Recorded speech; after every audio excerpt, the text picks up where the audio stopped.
This is The Sea Lady, A Tissue of Moonshine, written by H.G. Wells. Published in 1902, this book is in the public domain.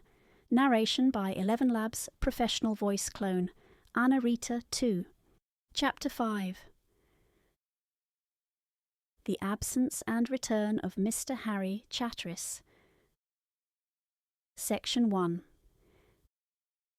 These digressions about Parker and the journalists have certainly led me astray from the story a little. You will, however, understand that while the rising young journalist was still in pursuit of information, Hope and Banghurst, and Parker merely a budding perfection, the carriage not even thought of, things were already developing in that bright little establishment beneath the evergreen oaks on the Folkestone Riviera. So soon as the minds of the Buntings ceased to be altogether focused upon this new and amazing social addition, they, of all people, had most indisputably discovered, it became at first faintly and then very clearly evident, that their own simple pleasure in the possession of a guest so beautiful as Miss Waters, so solidly wealthy and in a manner so distinguished, was not entirely shared by the two young ladies who were to have been their principal guests for the season. This little rift was perceptible the very first time Mrs. Bunting had an opportunity of talking over her new arrangements with Miss Glendower. "And is she really going to stay with you all the summer?" said Adeline. "Surely, dear, you don't mind?" "It takes me a little by surprise." "She's asked me, my dear. I'm thinking of Harry. If the general election comes on in September and everyone seems to think it will, you promised you would let us inundate you with electioneering. But do you think she will be dreadfully in the way," she added after an interval. "She stops my working." "But, my dear, she's out of harmony," said Adeline. Mrs. Bunting looked out of her window at the tamarisk and the sea. "I'm sure I wouldn't do anything to hurt Harry's prospects. You know how enthusiastic we all are. Randolph would do anything. But are you sure she will be in the way? What else can she be? She might help even." "Oh, help!" "She might canvass. She's very attractive, you know, dear." "Not to me," said Miss Glendower. "I don't trust her. But to some people. And as Harry says, at election times everyone who can do anything must be let do it. Cut them do anything afterwards, but at the time, you know he talked of it when Mr. Fison and he were here. If you left electioneering only to the really nice people. It was Mr. Fison said that, not Harry. And besides, she wouldn't help." "I think you misjudge her there, dear. She has been asking—" "To help?" "Yes, and all about it," said Mrs. Bunting with a transient pink. "She keeps asking questions about why we are having the election and what it is all about, and why Harry is a candidate and all that. She wants to go into it quite deeply. I can't answer half the things she asks. And that's why she keeps up those long conversations with Mr. Melville, I suppose, and why Fred goes about neglecting Mabel." "My dear," said Mrs. Bunting. "I wouldn't have her canvassing with us for anything," said Miss Glendower. "She'd spoil everything. She is frivolous and satirical. She looks at you with incredulous eyes. She seems to blight all one's earnestness. I don't think you quite understand, dear Mrs. Bunting, what this election and my studies mean to me, and Harry. She comes across all that like a contradiction." "Surely, my dear, I've never heard her contradict." "Oh, she doesn't contradict, but there is something about her. One feels that things that are most important and vital are nothing to her. Don't you feel it? She comes from another world to us." Mrs. Bunting remained judicial. Adeline dropped to a lower key again. "I think," she said, "anyhow that we are taking her very easily. How do we know what she is? Down there, out there, she may be anything. She may have had excellent reasons for coming to land." "My dear," cried Mrs. Bunting, "is that charity? How do they live? If she hadn't lived nicely, I'm sure she couldn't behave so nicely. Besides, coming here, She had no invitation. "I've invited her now," said Mrs. Bunting gently. "You could hardly help yourself. I only hope your kindness—" "It's not a kindness," said Mrs. Bunting. "It's a duty, if she were only half as charming as she is.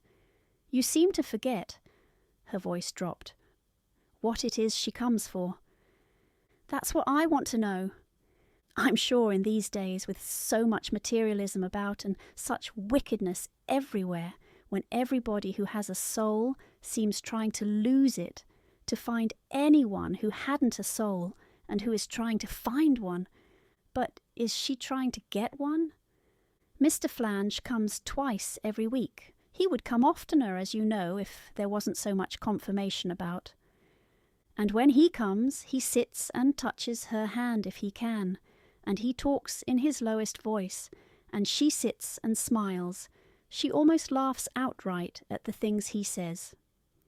Because he has to win his way with her.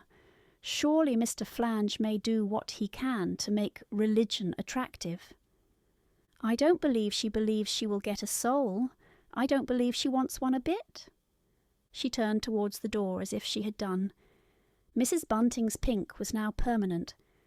She had brought up a son and 2 daughters, and besides, she had brought down a husband to "my dear." How was I to know? And when it was necessary to be firm even with Adeline Glendower, she knew how to be firm just as well as anybody. "My dear," she began in her very firmest quiet manner, "I am positive you misjudge Miss Waters. Trivial she may be on the surface at any rate. Perhaps she laughs and makes fun a little. There are different ways of looking at things. But I am sure that at bottom she is just as serious, just as grave, as anyone. You judge her hastily. I am sure if you knew her better, as I do—" Mrs. Bunting left an eloquent pause. Miss Glendower had 2 little pink flushes in her cheeks. She turned with her hand on the door. "At any rate," she said, "I am sure that Harry will agree with me that she can be no help to our cause. We have our work to do, and it is something more than just vulgar electioneering. We have to develop and establish ideas. Harry has views that are new and wide-reaching. We want to put our whole strength into this work, now especially. And her presence—" She paused for a moment. "It is a digression. She divides things. She puts it all wrong. She has a way of concentrating attention about herself. She alters the values of things. She prevents my being single-minded. She will prevent Harry being single-minded. I think, my dear, that you might trust my judgment a little," said Mrs. Bunting, and paused. Miss Glendower opened her mouth and shut it again, without speaking. It became evident finality was attained. Nothing remained to be said but the regrettable. The door opened and closed smartly, and Mrs. Bunting was alone. Within an hour they all met at the luncheon table, and Adeline's behaviour to the sea lady and to Mrs. Bunting was as pleasant and alert as any highly earnest and intellectual young ladies could be. And all that Mrs. Bunting said and did tended with what people call infinite tact, which really, you know, means a great deal more tact than is comfortable to develop and expose the more serious aspect of the sea lady's mind. Mr. Bunting was unusually talkative and told them all about a glorious project he had just heard of, to cut out the rather shrubby and weedy front of the Lias and stick in something between a wine vault and the Crystal Palace as a winter garden, which seemed to him a very excellent idea indeed. Section 2. It is time now to give some impression of the imminent Chatteris, who for all his late appearance is really the chief human being in my cousin Melville's story. It happens that I met him with some frequency in my university days, and afterwards ever and again I came upon him. He was rather a brilliant man at the university, smart without being vulgar and clever for all that.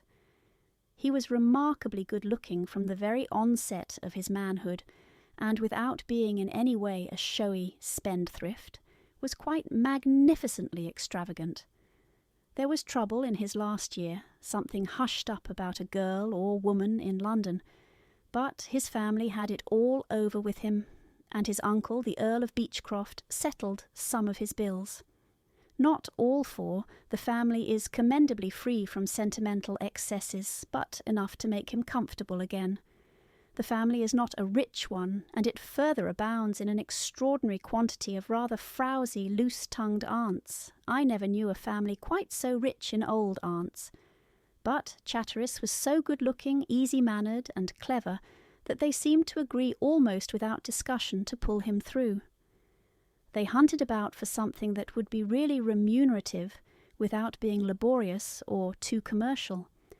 And meanwhile, after the extraordinary craving of his aunt, Lady Poynting Mallow, to see him acting, had been overcome by the united efforts of the more religious section of his aunts, Chatteris set himself seriously to the higher journalism, that is to say, the journalism that dines anywhere, gets political tips after dinner, and is always acceptable if only to avoid 13 articles in a half-crown review.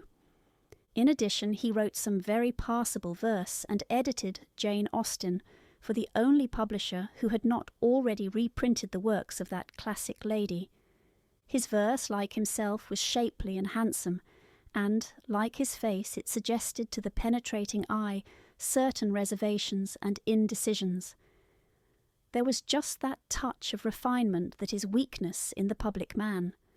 But as yet he was not a public man. He was known to be energetic, and his work was gathering attention as always capable and occasionally brilliant. His aunts declared he was ripening, that any defect in vigour he displayed was the incompleteness of the process, and decided he should go to America, where vigour and vigorous opportunities abound, and there, I gather, he came upon something like a failure. Something happened, indeed, quite a lot happened. He came back, unmarried, and via the South Seas, Australasia, and India, and Lady Poynting Mallow publicly told him he was a fool when he got back. What happened in America, even if one does not consult contemporary American papers, is still very difficult to determine. There appeared to have been the daughter of a millionaire, and something like an engagement in the story. According to the New York Yell, one of the smartest, crispest, and altogether most representative papers in America, there was also the daughter of someone else, whom the Yell interviewed, or professed to interview, under the heading, "An aristocratic Britisher trifles with a pure American girl interview with the victim of his heartless levity." But this someone else was, I'm inclined to think, in spite of her excellently executed portrait, merely a brilliant stroke of modern journalism, the Yell having got wind of the sudden retreat of Chatteris and inventing a reason in preference to discovering one. Wensleydale tells me the true impetus to bolt was the merest trifle. The daughter of the millionaire, being a bright and spirited girl, had undergone interviewing on the subject of her approaching marriage, on marriage in general, on social questions of various sorts, and on the relations of the British and American peoples, and he seems to have found the thing in his morning paper. It took him suddenly, and he lost his head. And once he started, he seems to have lacked the power of mind to turn about and come back. The affair was a mess. The family paid some more of his bills and shirked others, and Chatteris turned up in London again after a time, with somewhat diminished glory and a series of letters on imperial affairs, each headed with the quotation, "What do they know of England who only England know?" Of course, people of England learnt nothing of the real circumstances of the case, but it was fairly obvious that he had gone to America and come back empty-handed. And that was how, in the course of some years, he came to Adeline Glendower, of whose special gifts as his helper and inspiration you have already heard from Mrs. Bunting.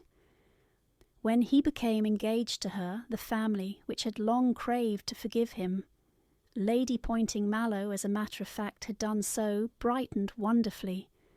and after considerable obscure activities, he declared himself a philanthropic liberal with open spaces in his platform and in a position and ready as a beginning to try the quality of the conservative South.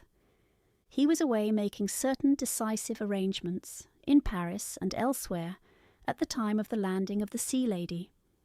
Before the matter was finally settled, it was necessary that something should be said to a certain great public character, and then he was to return and tell Adeline, and everyone was expecting him daily, including, "It is now indisputable, the Sea Lady." Section 3. The meeting of Miss Glendower and her affianced lover on his return from Paris was one of those scenes in this story for which I have scarcely an inkling of the true details.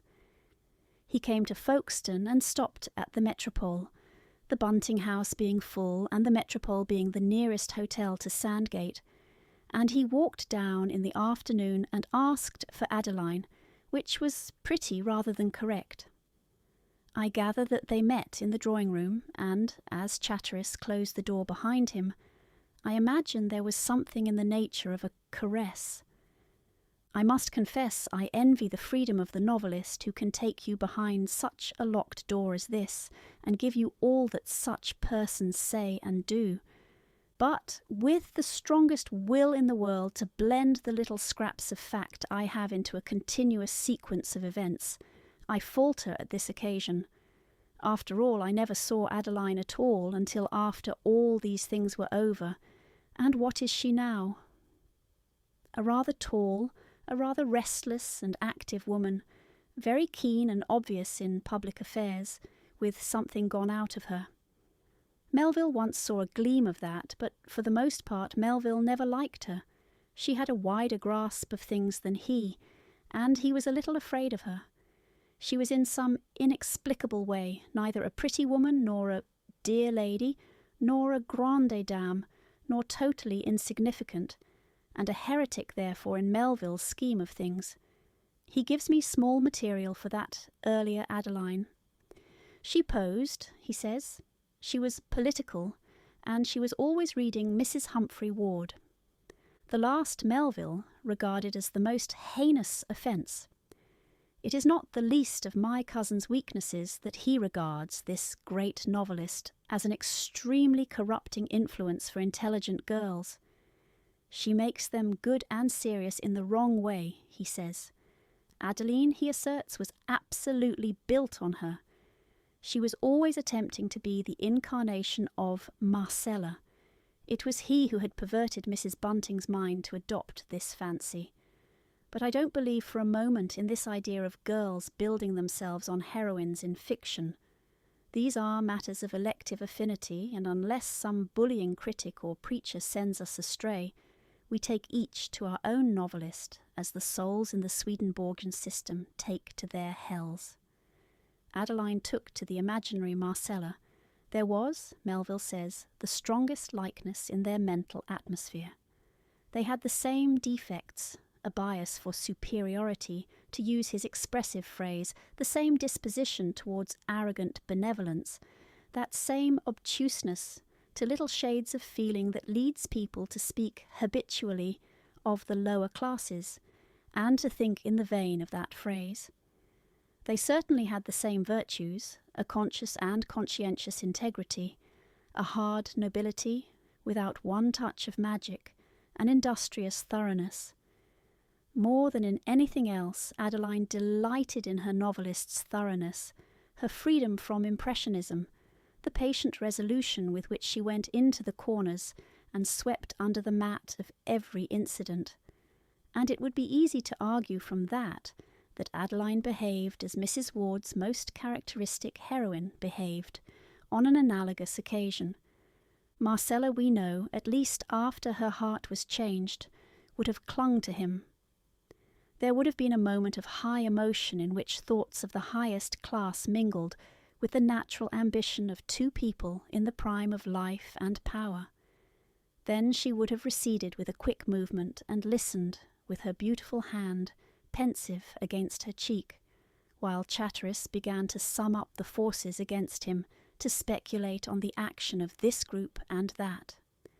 Something infinitely tender and maternal would have spoken in her, pledging her to the utmost help that love and a woman can give.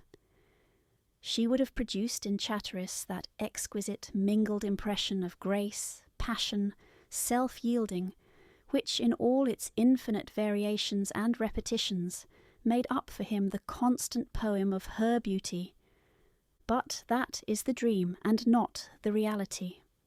So Adeline might have dreamt of behaving, but she was not Marcella, and only wanting to be. And he was not only not Maxwell, but he had no intention of being Maxwell anyhow. If he had had an opportunity of becoming Maxwell, he would probably have rejected it with extreme incivility. So they met like two unheroic human beings, with shy and clumsy movements and, I suppose, fairly honest eyes. Something there was in the nature of a caress, I believe, and then I inclined to fancy she said, "Well," and I think he must have answered, "It's all right." After that, and rather elusively, with a backward jerk of the head at intervals, as it were, towards the great personage, Chatteris must have told her particulars. He must have told her that he was going to contest Hythe, and that the little difficulty with the Glasgow commission agent who wanted to run the Radical ticket as a man of Kent had been settled without injury to the party, such as it is. Assuredly they talked politics, because soon after, when they came into the garden side by side to where Mrs. Bunting and the sea lady sat watching the girls play croquet, Adeline was in full possession of all these facts.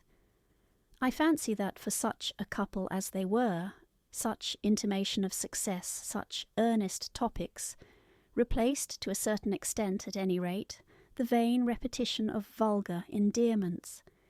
The sea lady appears to have been the first to see them. "Here he is," she said abruptly.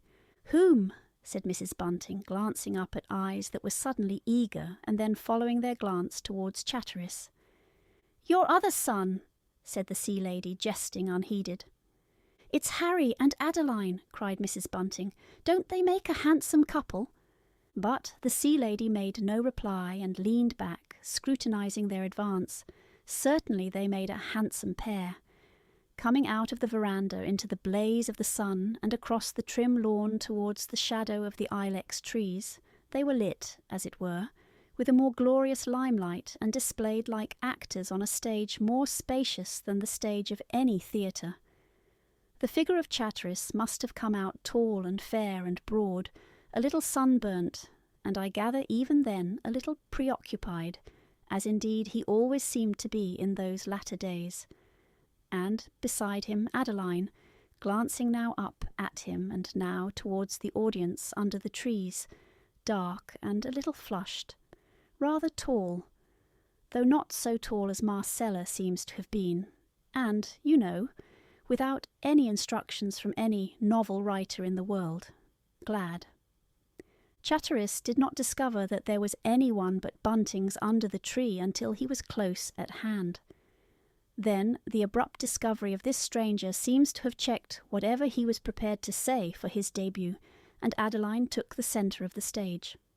Mrs. Bunting was standing up, and all the croquet players except Mabel, who was winning, converged on Chatteris with cries of welcome. Mabel remained in the midst of what I understand is called a tea party, loudly demanding that they should see her play it out. No doubt, if everything had gone well, she would have given a most edifying exhibition of what croquet can sometimes be. Adeline swam forward to Mrs. Bunting and cried, with a note of triumph in her voice, "It is all settled, everything is settled. He has won them all, and he is to contest Hythe." Quite involuntarily her eyes must have met the sea lady's. It is, of course, quite impossible to say what she found there, or indeed what there was to find there then.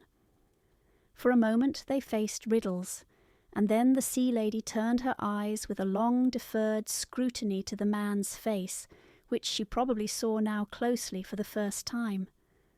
One wonders whether it is just possible that there may have been something if it were no more than a gleam of surprise and enquiry in that meeting of their eyes. Just for a moment she held his regard, and then it shifted inquiringly to Mrs. Bunting. That lady intervened effusively with an "Oh, I forgot," and introduced them. I think they went through that without another meeting of the foils of their regard. "You back?" said Fred to Chatteris, touching his arm, and Chatteris confirmed this happy guess. The Bunting girls seemed to welcome Adeline's enviable situation rather than Chatteris as an individual, and Mabel's voice could be heard approaching. "Oughtn't they to see me play it out, Mr. Chatteris?" "Hullo, Harry, my boy," cried Mr. Bunting, who was cultivating a bluff manner. "How's Paris?" "How's the fishing?" said Harry. And so they came into a vague circle about this lively person who had won them all, except Parker, of course, who remained in her own proper place and was, I am certain, never to be won by anybody. There was a handing and shifting of garden chairs. No one seemed to take the slightest notice of Adeline's dramatic announcement. The Buntings were not good at thinking of things to say. She stood in the midst of the group like a leading lady when the other actors have forgotten their parts. Then everyone woke up to this, as it were, and they went off in a volley. "So it's really all settled," said Mrs. Bunting, and Betty Bunting said, "There is to be an election then," and Nettie said, "What fun!" Mr. Bunting remarked with a knowing air. "So you saw him then?" And Fred flung "Hooray!" into the tangle of sounds. The sea lady, of course, said nothing. "We'll give 'em a jolly good fight for it anyhow," said Mr. Bunting. "Well, I hope we shall do that," said Chatteris. "We shall do more than that," said Adeline. "Oh, yes," said Betty Bunting, "we shall." "I knew they would let him," said Adeline. "If they had any sense," said Mr. Bunting. Then came a pause, and Mr. Bunting was emboldened to lift up his voice and utter politics. "They are getting sense," he said. "They are learning that a party must have men of birth and training, money and the mob. They've tried to keep things going by playing to fads and class jealousies, and the Irish. And they've had their lesson. How? Why, we've stood aside. We've left 'em to faddists and fomenters, and the Irish. And here they are. It's a revolution in the party. We've let it down. Now we must pick it up again." He made a gesture with his fat little hand, one of those fat pink little hands that appear to have neither flesh nor bones inside them, but only sawdust or horsehair. Mrs. Bunting leaned back in her chair and smiled at him indulgently. "It is no common election," said Mr. Bunting. "It is a great issue." The sea lady had been regarding him thoughtfully. "What is a great issue?" she asked. "I don't quite understand." Mr. Bunting spread himself to explain to her. "This," he said to begin with. Adeline listened with a mingling of interest and impatience, attempting ever and again to suppress him and to involve Chatteris by a tactful interposition. But Chatteris appeared disinclined to be involved. He seemed, indeed, quite interested in Mr. Bunting's view of the case. Presently the croquet quartet went back at Mabel's suggestion to their game, and the others continued their political talk. It became more personal at last, dealing soon quite specifically with all that Chatteris was doing, and more particularly all that Chatteris was to do. Mrs. Bunting suddenly suppressed Mr. Bunting as he was offering advice, and Adeline took the burden of the talk again. She indicated vast purposes. "This election is merely the opening of a door," she said. When Chatteris made modest disavowals, she smiled with a proud and happy consciousness of what she meant to make of him. And Mrs. Bunting supplied footnotes to make it all clear to the sea lady. "He's so modest," she said at one point, and Chatteris pretended not to hear and went rather pink.